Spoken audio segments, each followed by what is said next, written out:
सभी को नमस्कार। भूगोल शिक्षण के ऑनलाइन क्रम में मैं आदित्य देव, सहायक आचार्य भूगोल, गवर्नमेंट कॉलेज बिजोलिया।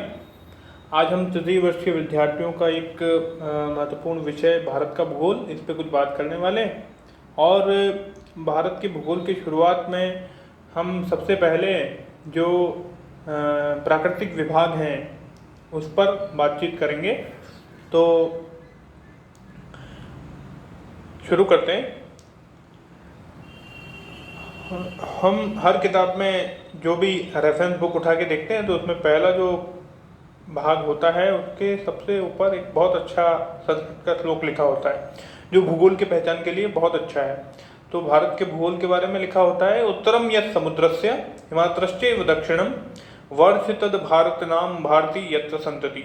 इसका अर्थ है कि समुद्र के जो उत्तर में है, उत्तरम यत् समुद्रस्य हिमात्रश्चैव दक्षिणम, जो हिमाद्री के दक्षिण में है, और वर्ष तद भारत नाम भारती यत्र संतति, उस जगह का नाम भारत है और उसकी संतति का नाम यानी उनकी संतानें जो है उनका नाम भारतीय है।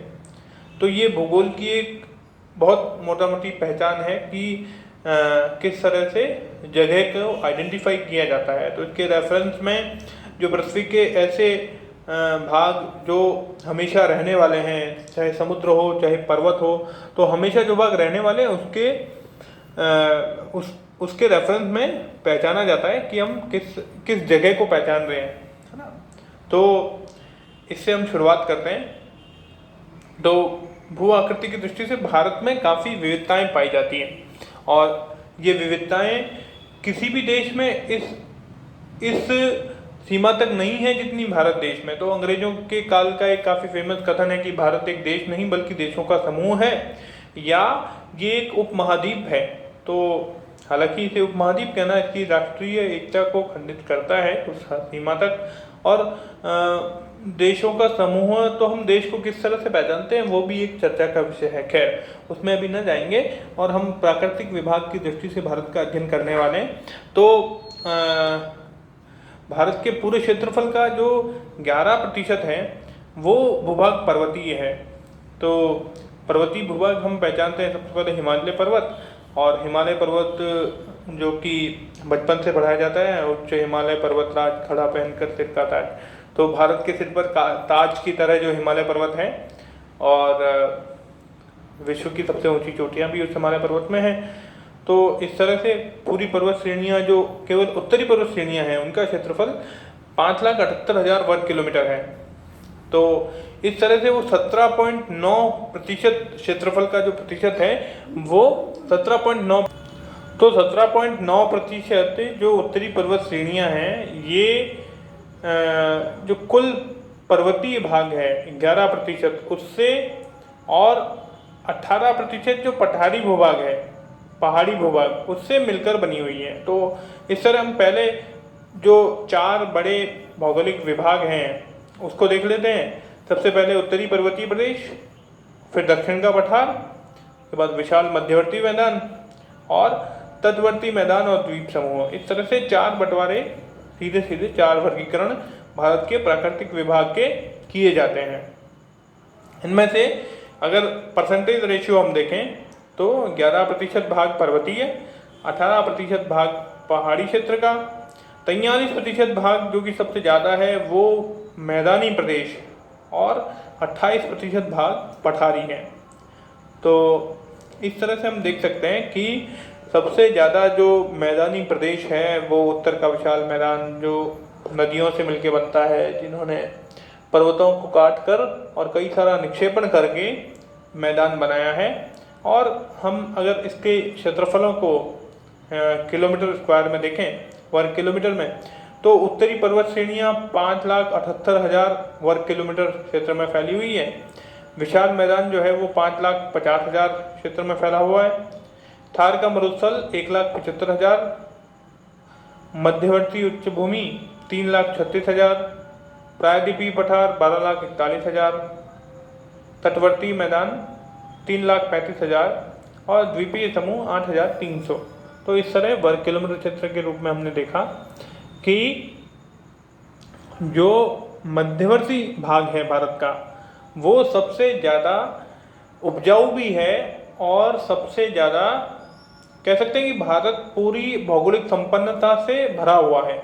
तो उत्तर का विशाल मैदान, प्रायद्वीपीय पठार, यहाँ जो दोमट मिट्टी, काली मिट्टी, लाल मिट्टी, लेटराइट मिट्टी, ये कई सारे मिट्टियों के कॉम्बिनेशन जब यहाँ पाए जाते हैं तो कई सारी फसलें इसमें बहुत अच्छे से होती है। तो भारत एकमात्र ऐसा देश है जिसके पास अपना सागर भी है, मैदान भी है, मरुस्थल भी है, पर्वत भी है, पठार भी है। तो विश्व में आप देखेंगे कि कई सारे देश जिनके पास सागर तट नहीं है या कई सारे देशों में पर्वत नहीं है, मरुस्थल तो बहुत कम के पास है। तो एक ही देश में सारी भौगोलिक परिस्थितियों का होना उसको एनरिच करता है, उसको एक संपन्नता का वो एक बनता है कि धरती वैसे भी पर्याप्त मात्रा में मानवों के आवश्यकता से अधिक संसाधन लिए हुए है। और भारत एक देश है जो इसको ऐसा भी बोलते हैं कई बार पॉलिटिकल सटायर में कि भारत एक गरीब देशों का गरीब लोगों का अमीर देश है। तो भौगोलिक दृष्टि से भारत बहुत अमीर है, परंतु जो हमारे काम करने के तरीके हैं, जो हमारा सिस्टम है, जो हमारा पॉलिटिकल सिनेरियो है, जो हमारा डिस्ट्रीब्यूशन सिस्टम है, तो उस कारण से हमारी गरीबी बनी हुई है लोगों में। परंतु होना चाहिए था कि भारत में जब इतनी संपन्नता है, इतनी नदियां हैं, इतने सारे पहाड़ हैं, उनके अंदर इतने सारे खनिज हैं, नदियों में इतना उपजाऊपन वाली मिट्टी है, पठारों में इतने सारे खनिज हैं, है ना, मरुस्थल में इतनी सारी तप्त स्थल हैं, द्वीपों में इतने सारे सागर तट हैं और बंदरगाह की स्थितियां हैं। इसका मतलब ऐसा कोई उद्योग, खनिज, ऐसा कोई व्यवसाय नहीं है जो भारत में नहीं किया जा सकता। तो कहने का अर्थ है कि भारत की भौगोलिक स्थितियाँ पूरी तरह अनुकूल है और इसी कारण से सभ्यता यहाँ की बहुत पुरानी है।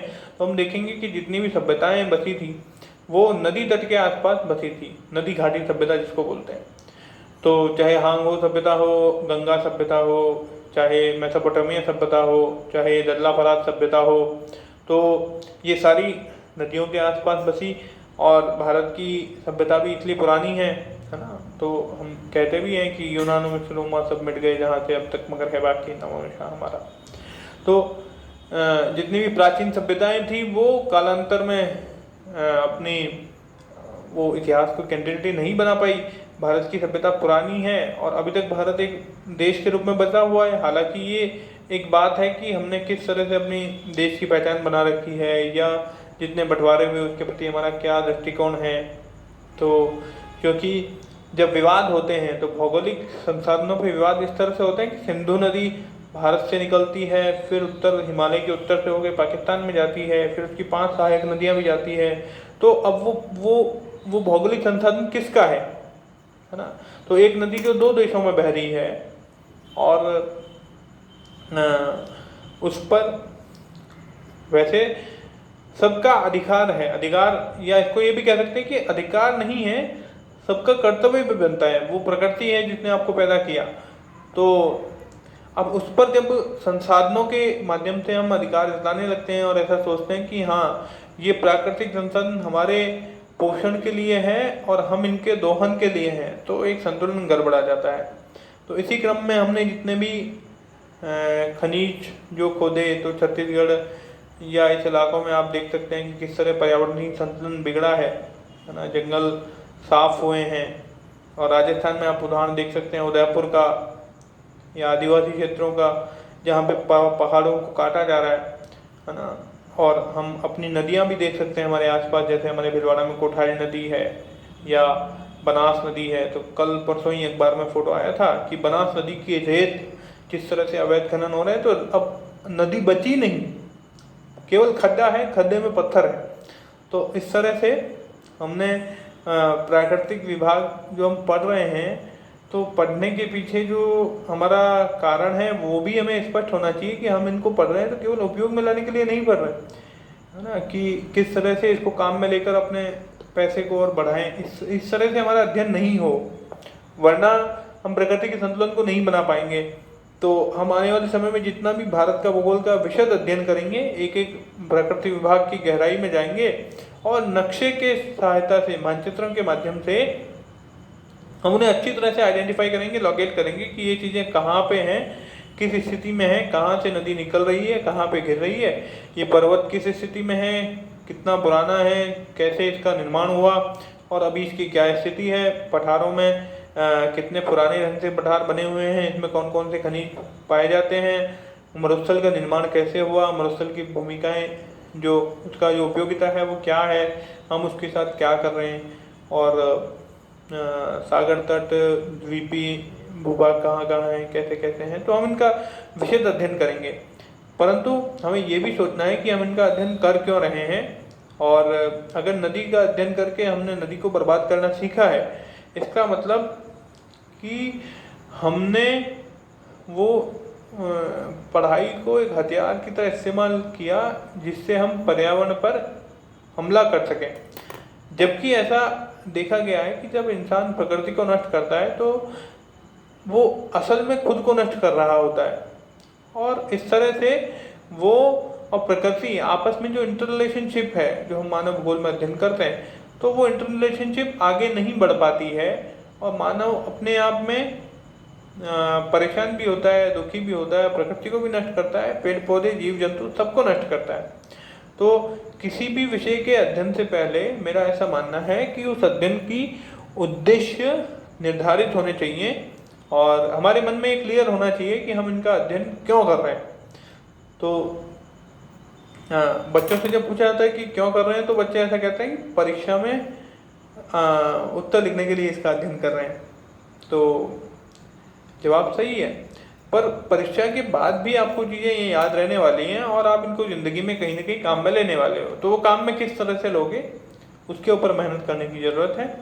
तो और भारत के बारे में, क्योंकि हमारा खुद का देश है, हमको अपने देश के बारे में पर्याप्त रूप से जानकारी होनी चाहिए। तो हम जिस जगह पर रहते हैं, हमारा बिजोलिया प्रदेश जो कि एक पठारी प्रदेश है, और राजस्थान हमारा जो राज्य है वो किस तरह से कभी उसमें सूखा पड़ता है पश्चिमी राजस्थान में, तो मरुस्थली प्रदेश भी है, अरावली के पर्वत भी यहाँ पाए जाते हैं, है ना, और बनास चंबल का मैदान भी यहाँ है, माही का मैदान, छप्पन का मैदान जिसे कहते हैं, तो वो भी यहाँ पे है। तो उसका भी हम अध्ययन रेफरेंस में करेंगे। और पठारी प्रदेश जहाँ पे हम रह रहे हैं, लावा पठार, हाड़ौती पठार, बिजोलिया पठार, तो ये किस तरह के चित्र है।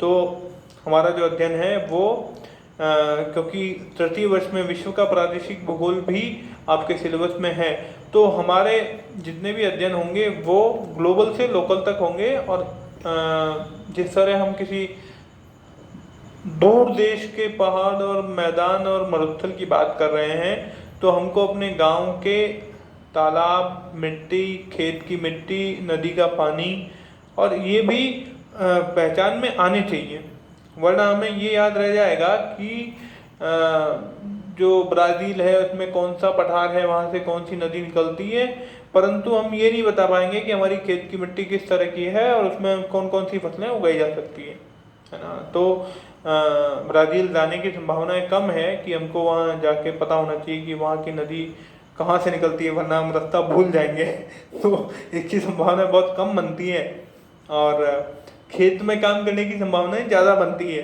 तो हमें अपनी नदी, अपनी मिट्टी, अपना पर्वत, अपना पठार, अपने जितने भी आसपास की भौगोलिक स्थितियाँ, उनका भी ध्यान होना चाहिए।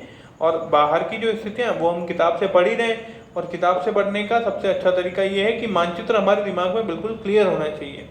तो मानचित्रों की सहायता से, एटलस की सहायता से हम जब पढ़ाई करते हैं तो भूगोल, क्योंकि कहाँ का अध्ययन है ना, इसमें वेयर का अध्ययन सबसे ज़्यादा किया जाता है, तो कहाँ का अध्ययन होने के फलस्वरूप हम उसको मानचित्र में आइडेंटिफाई कर सकते हैं, लोकेट कर सकते हैं, और हम अपने जो जितने भी तथ्यात्मक पढ़ाई है, जितनी भी तथ्यात्मक अध्ययन है, उसको काफ़ी अच्छे ढंग से कर सकते हैं।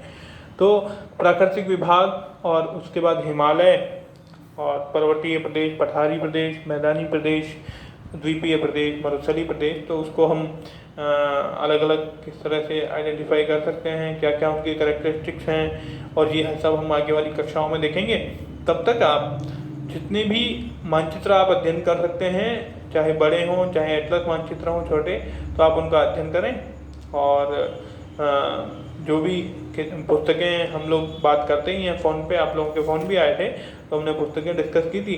तो भारत का भूगोल की पुस्तकें हमने बात की थी, बंसल है, मौर्य मिश्रा है, आरती तिवारी, गोपाल सिंह, काफ़ी सारी किताबें हिंदी में अवेलेबल है और उनको हम काफ़ी अच्छे से अध्ययन कर सकते हैं। तो आने वाली कक्षाओं में हम इसका अध्ययन करेंगे। आपके लिए शुभकामनाएं, धन्यवाद।